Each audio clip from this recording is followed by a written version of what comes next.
Hi friends. Dishum Dishum cooking சேனலில் இன்றைக்கி நம்ம ஒரு சூப்பரான ஈவினிங் ஸ்நாக்ஸ் ரெசிபி தான் பார்க்க போகிறோங்க. டீ கடையில் கிடைக்கிற கடலை மாவு போண்டா எப்படி செய்கிறதுன்னு தான் பார்க்க போகிறோம்.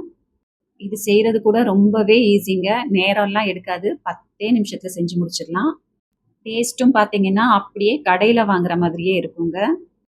வாங்க ஃப்ரெண்ட்ஸ், இந்த கடலை மாவு போண்டாவை ரொம்ப ஈஸியாகவும் அதே சமயம் ரொம்ப டேஸ்டாகவும் எப்படி செய்யலான்னு பார்க்கலாமா?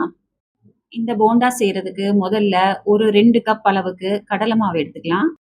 நீங்க எந்த கடலை மாவுல வேணாலும் இந்த போண்டாவை செய்யலாங்க. ரொம்ப நல்லாவே வரும். போண்டா நல்லா மொறுமொறுன்னு வரதுக்காக இது கூட 1/2 கப் அளவுக்கு அரிசி மாவையும் சேர்த்துக்கோங்க. மெஷரிங் கப்ல 1 கப் அளவுக்கு பொடியா நறுக்கிய வெங்காயத்தையும் சேர்த்துக்கோங்க. கூடவே கொஞ்சமா கொத்தமல்லியும் கருவேப்பிலையும் பொடியா நறுக்கி சேர்த்துக்கோங்க. 2 பச்சை மிளகாய் பொடி பொடியா நறுக்கி சேர்த்துட்டு எல்லாத்தையும் தண்ணி ஊத்தாம முதல்ல நல்லா கலந்து விட்டுறலாங்க. மாவு நல்லா அழுத்தி பிசையும் போது வெங்காயத்துலேருந்தே கொஞ்சம் தண்ணி விட்டு வருங்க. அதுக்கு தகுந்த மாதிரி கடைசியா நம்ம தண்ணி ஊற்றி பிசைஞ்சுக்கலாம்.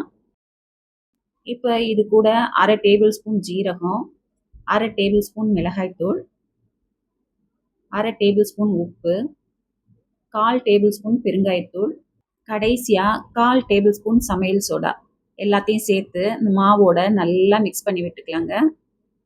மாவை நல்லா இப்படி அழுத்தம் கொடுத்து பிசைங்க. முதல்லயே சொன்ன மாதிரி இப்படி அழுத்தம் கொடுத்து பிசையும் போது வெங்காயத்துலேருந்தே கொஞ்சம் தண்ணி விட்டு வருங்க.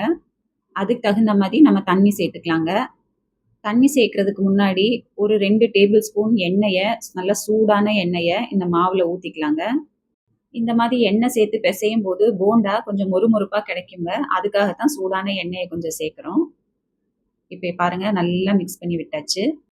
இப்போ இது கூட கொஞ்சம் கொஞ்சமாக தண்ணி சேர்த்து மாவை ரொம்ப தளர்த்தியாகவும் இல்லாமல் ரொம்ப திக்காகவும் இல்லாமல் பிசைஞ்சு விட்டுக்கலாங்க. தண்ணி ஒரேடியாக சேர்த்துடக்கூடாதுங்க. கொஞ்சம் கொஞ்சமாக சேர்த்து மாவு பிசைஞ்சிக்கலாங்க. முதல்லையே தண்ணி ரொம்ப சேர்த்துட்டோம்னா மாவு ரொம்ப தளர்த்தி ஆயிருங்க. அதுக்கப்புறம் போண்டா பொரிக்கும் போது போண்டா ரொம்ப எண்ணெய் குடிக்கும். மாவை இந்த மாதிரி மிக்ஸ் பண்ண கொஞ்சம் லூஸ் ஆகி இலகி வருங்க. அதனால் பார்த்து தேவையான அளவு மட்டும் தண்ணி சேர்த்துக்கோங்க. அதிகமாக சேர்த்துற வேண்டாம். பாருங்க, மாவு இந்த பக்குவத்தில் இருக்கணுங்க. இப்படி எடுத்து எண்ணெயில் போடும்போது இந்த மாதிரி இருக்கணும். ரொம்ப டைட்டாகவும் பிசைஞ்சிட்டிங்கன்னா அதுக்கப்புறம் போண்டா ரொம்ப ஹார்டாயிரும். இப்போது போண்டாக்கு தேவையான மாவை நம்ம ரெடி பண்ணிட்டோம். உப்பு காரம் கரெக்டாக இருக்கான்னு மாவை கொஞ்சம் டேஸ்ட் பண்ணி பாருங்கள். பத்தலைன்னா கொஞ்சமாக நீங்கள் சேர்த்துக்கலாம். எனக்கு உப்பு காரம் எல்லாமே கரெக்டாக இருக்குங்க. இப்போ போண்டா பொரிக்க ஆரம்பிச்சிடலாம். ஒரு கடாயில் எண்ணெய் நல்லா சூடாயிடுச்சுங்க.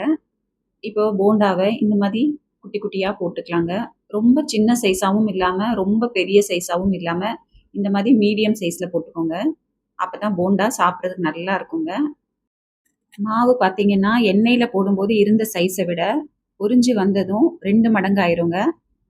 அதனால் மாவை இப்போ நான் போடுறேன் பார்த்தீங்களா, ஒரு நெல்லிக்காய் சைஸ், இந்த சைஸ்க்கு போட்டிங்கன்னா இதுவே டபுள் மடங்காக பொரிஞ்சு வருங்க.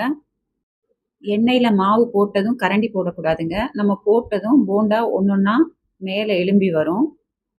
எல்லா போண்டாவும் இந்த மாதிரி மேலே வந்ததுக்கப்புறம் கரண்டியை வச்சு லைட்டாக திருப்பி விட்டுக்கோங்க. அடுப்பையும் மீடியம் ஃப்ளேம்லேயே வச்சுக்கோங்க. ஹை ஃப்ளேமில் வச்சிங்கன்னா வெளிப்பக்கமெல்லாம் நல்லா செவந்துட்டு உள்ள மாவு வேகாத மாதிரியே இருக்குங்க. அதனால் மீடியம் ஃப்ளேம்லேயே வச்சு 2 பக்கமும் இப்படி திருப்பி போட்டு போண்டாவெல்லாம் பொரிச்சு எடுத்துக்கலாங்க. கலர் கூட சேஞ்ச் ஆயிடுச்சு. எண்ணெயோட சலசலப்பும் கொஞ்சம் அடங்கிடுச்சு பாருங்க. இந்த ஸ்டேஜில் நம்ம போண்டாவெல்லாம் எண்ணெயிலேருந்து வெளியில் எடுத்துடலாங்க. அவ்வளோதாங்க, நல்ல மொறு மொறுன்னு கடலை மாவு போண்டா ஜம்முன்னு ரெடி ஆயிடுச்சு பாருங்க. இதே மாதிரி மிச்சம் இருக்கிற மாவில் நம்ம எல்லா போண்டாவையும் பொரிச்சு எடுத்துக்கலாங்க. நல்ல மொறு மொறுன்னு டேஸ்ட் கூட அருமையாக இருக்குங்க. டீ போடுற டைமில் 10 நிமிஷத்தில் செஞ்சு முடிச்சிடலாங்க. ரொம்ப ஈஸியான ரெசிபி தாங்க. நீங்களும் வீட்டில் ட்ரை பண்ணி பாருங்கள். எப்படி இருந்துச்சுன்னு கமெண்ட்டில் சொல்லுங்கள். இப்போ பாருங்கள், நான் ஒரு போண்டாவை பிச்சு காமிக்கிறேன். வெளியில் நல்லா கிறிஸ்பியாக மொறு மொறுன்னு இருக்குது பாருங்கள். உள்ளேயும் நல்லா வெந்திருக்குங்க. உங்களுக்கு இந்த ரெசிபி பிடிச்சிருந்துச்சுன்னா வீடியோக்கு ஒரு லைக் போட்டு உங்கள் நண்பர்களுக்கும் ஷேர் பண்ணுங்கள். மறக்காமல் டிஷ்ஷும் குக்கிங் சேனலுக்கு சப்ஸ்கிரைப் பண்ணுங்கள். தேங்க்யூ.